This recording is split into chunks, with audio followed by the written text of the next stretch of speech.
ओम श्री हरि नारायण। ओम नमो भगवते वासुदेवाय।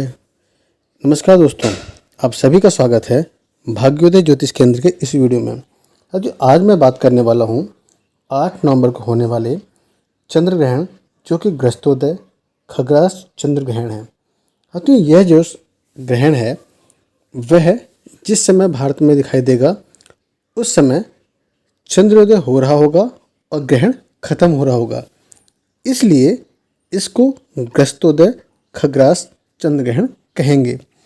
अब बात कर लेते हैं कि यह ग्रहण कितने बजे स्टार्ट होगा और कब खत्म होगा। तो साथियों, 2:39 पे यह चंद्र ग्रहण स्टार्ट होगा और 6:20 पे यह खत्म होगा। बात करें यह खग्रास चंद्र ग्रहण कब प्रारंभ होगा, तो 3:46 से प्रारंभ होगा, 4:29 पे इसका मध्य और 5:12 पे यह समाप्त होगा। लेकिन जो मोक्ष काल है बताया मैंने आपको 6:19 पे होगा। अब हम जान लेते हैं कि आखिर ये चंद्र ग्रहण या सूर्य ग्रहण इनका कोई प्रभाव हम पे पड़ता भी है या नहीं पड़ता।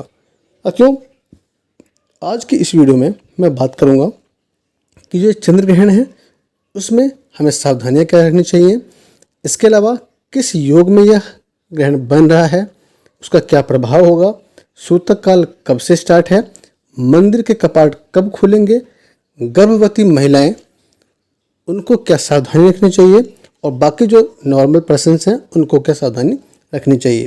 साथियों, वीडियो को लंबा नहीं करते हैं, सबसे पहले बात करते हैं कि यह जो ग्रहण पड़ रहा है वह कहाँ कहाँ दिखाई देगा और कहाँ कहाँ नहीं दिखाई देगा। तो जो बात करें कि यह जो ग्रहण है यह अमेरिका, उत्तरी अमेरिका, दक्षिणी अमेरिका दोनों जगह पे, ऑस्ट्रेलिया, एशिया के कई भागों में, प्रशांत महासागर में और कनाडा के कुछ क्षेत्रों में यानी उत्तरी और पश्चिमी क्षेत्रों में दिखाई देगा। भारत में भी यह ग्रहण कुछ सेकंडों के लिए, कुछ मिनटों के लिए दिखाई देगा, क्योंकि जब चंद्रोदय भारत में होगा 5:12 के आसपास में, वह समय चंद्र ग्रहण के खत्म होने का समय होगा। अब बात करते हैं कि यह जो ग्रहण है वह कब और कैसे पड़ रहा है और किस राशि में यह ग्रहण हो रहा है। तो साथियों, यह ग्रहण कार्तिक मास के पूर्णिमा को पड़ रहा है, दिन मंगलवार है और यह ग्रहण भरणी नक्षत्र में और व्यातिपात योग में पड़ रहा है। अब इसका क्या प्रभाव पड़ने वाला है, क्योंकि यह जो ग्रहण है यह कार्तिक मास में पड़ने वाला है, तो कहीं न कहीं से यह समुद्री क्षेत्रों में उल्कापात दिखा रहा है।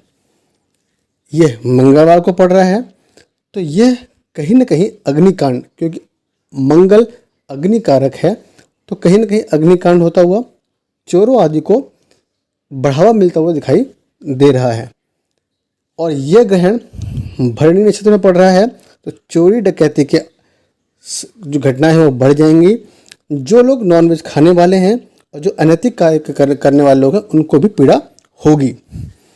इसके अलावा कई जो आपके जो कई सारे धन वो अनाज वगैरह हैं उनके दामों में भी वृद्धि को दिखाता है। बात करें योग की, क्योंकि यह व्यातिपात योग में ग्रहण पड़ रहा है, तो इस समय में जितने लोग कला के क्षेत्र से लोग जुड़े हुए हैं उन लोगों को कहीं ना कहीं कष्ट होता हुआ दिखाई दे रहा है। अब बात करें कि जो ग्रहण पड़ रहा है, ग्रहण क्योंकि यह मेष राशि में पड़ रहा है, मेष राशि में पड़ रहा है और इस समय सूर्य, बुध, शुक्र और केतु सामने उसके जस्ट बैठे हुए हैं, यानी सप्तम भाव में बैठे हुए हैं, तो यहाँ पे सम सप्तक योग बना रहे हैं।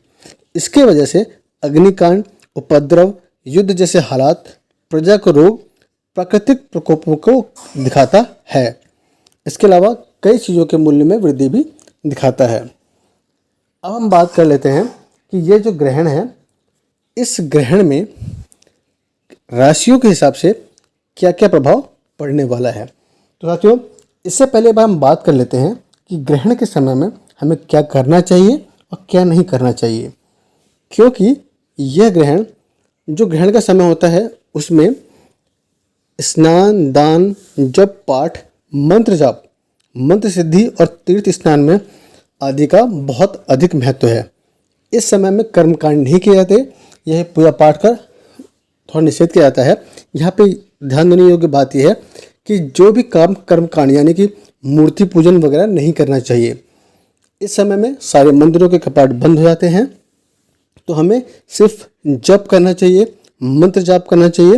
मंत्र सिद्धि के लिए बहुत अच्छा समय है, लेकिन बाकी अन्य कार्यों के लिए समय उपयुक्त नहीं माना जाता। इसके अलावा अब बात करें कि वो कौन सी मुख्य चीज़ें हैं जो हमें इस समय में नहीं करनी चाहिए।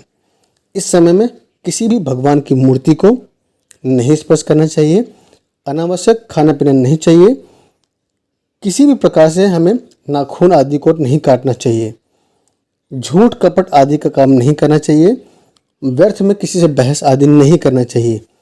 यह जो समय होता है ग्रहण का, यह समय बच्चों के लिए, वृद्धों के लिए और रोगियों के लिए मान्य नहीं होता, क्योंकि उनके लिए यह सब पालन करना आसान नहीं होता है। क्योंकि अगर हम बात करें इस ग्रहण के समय में, सूतक काल लगभग 9 घंटे पहले लग जाता है, तो कोई 10-12 घंटे बिना कुछ खाए पी रहे तो शायद ये संभव नहीं है। तो इसलिए जो लोग इसका पालन नहीं कर सकते उनको इससे मुक्त माना जाता है। इसके अलावा अगर कोशिश करना चाहिए कि जो लोग सक्षम हैं उन लोगों को इसका पालन करना चाहिए। अब हम लोग बात कर लेते हैं कि जो ये ग्रहण पड़ने वाला है, इसका गर्भवती स्त्रियों के ऊपर क्या प्रभाव पड़ने वाला है। साथियों, ऐसा कहा जाता है इस समय जो गर्भवती स्त्रियां होती हैं उनको सोना नहीं चाहिए, किसी चीज़ को काटना पीटना नहीं चाहिए। अगर संभव हो तो इस समय में भगवान का ध्यान करना चाहिए, मंत्र का जाप करना चाहिए, जिससे कि गर्भवती स्त्रियों को और उनके गर्भ में पल रहे बालक को काफ़ी हद तक मदद मिलती है।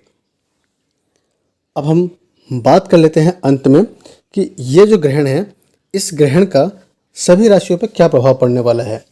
क्योंकि यह जो ग्रहण है वो मेष राशि में पड़ने वाला है।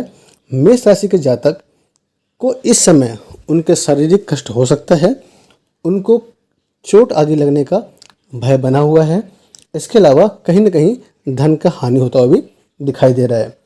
अब बात करें वृष राशि के जातकों के लिए, तो वृष राशि के जातकों के लिए यह ग्रहण उनके 12वें भाव में है, तो कहीं न कहीं धन हानि हो सकती है और कुछ परेशानियां होती हुई दिखाई दे रही हैं, तो इन लोगों को थोड़ा सावधानी बरतनी चाहिए।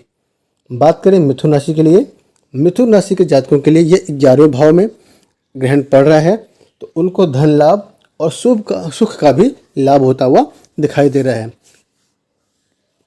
इसके अलावा बात करें कर्क राशि में, क्योंकि कर्क राशि के जातकों के लिए यह ग्रहण उनके 10वें भाव में पड़ेगा, तो उनके कार्य क्षेत्र में थोड़ा सा दिक्कत हो सकती है। कहीं कहीं हो सकता है कि उनको अपने जॉब वगैरह में प्रॉब्लम को फेस करना पड़े। बात करें सिंह राशि के जातकों के लिए, तो सिंह राशि के जातकों के लिए यह समय मिला जुला होगा। संतान पक्ष कुछ चिंतादायक हो सकता है, बाकी अन्य सभी कार्यों के लिए यह समय शुभ होगा। कन्या राशि के जातकों के लिए शत्रु या दुर्घटना का भय है और कुछ ज़्यादा खर्चा होता हुआ भी दिखाई दे रहा है। इसके अलावा तुला राशि के जातकों के लिए, क्योंकि ये 7वें भाव में उनके ग्रहण पड़ रहा है, तो उनके पत्नी को कष्ट और पति पत्नी के संबंधों में कहीं न कहीं मतभेद होता हुआ दिखाई दे रहा है। बात करें वृश्चिक राशि के जातकों के लिए, तो वृश्चिक राशि के जातकों के लिए गुप्त चिंताएं, रोग आदि का भय दिखा रहा है, कुछ कार्यों में विलंब भी हो सकता है। इसके अलावा बात करें धनु राशि के जातकों के लिए, तो यह समय भागदौड़ का होगा, कुछ खर्चा बढ़ सकता है, लेकिन ज़्यादा भागदौड़ करने से और परिश्रम करने से धन का लाभ होता हुआ भी दिखाई दे रहा है। क्योंकि मकर राशि के जातकों के लिए यह उनके पराक्रम भाव में पड़ रहा है, तो उनको काफ़ी हद तक कार्य की सिद्धि और धन लाभ भी दिखा रहा है। इसके अलावा कुंभ राशि के जातकों के लिए यह प्रगति, उत्साह और पुरुषार्थ में वृद्धि होता हुआ दिखा रहा है।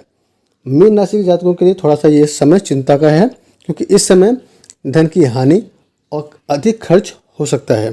साथियों, मैंने आपको इस समय में इस जो चंद्र ग्रहण है क्या क्या करना चाहिए और किस प्रकार से हमें इसका यूटिलाइजेशन करना चाहिए, इसके बारे में बात किया है। हो सकता है कुछ इन्फॉर्मेशन आपसे रह गई हो, तो कोशिश करेंगे अगली बार की वीडियो में इस बात पर चर्चा करें। अगर आप लोगों को यह वीडियो अच्छी लगी हुई हो तो कृपया करके अपने सारे दोस्तों के साथ शेयर कीजिए, ताकि वो लोग भी इस वीडियो को देखें और इसका बेनिफिट उठा पाएँ। धन्यवाद।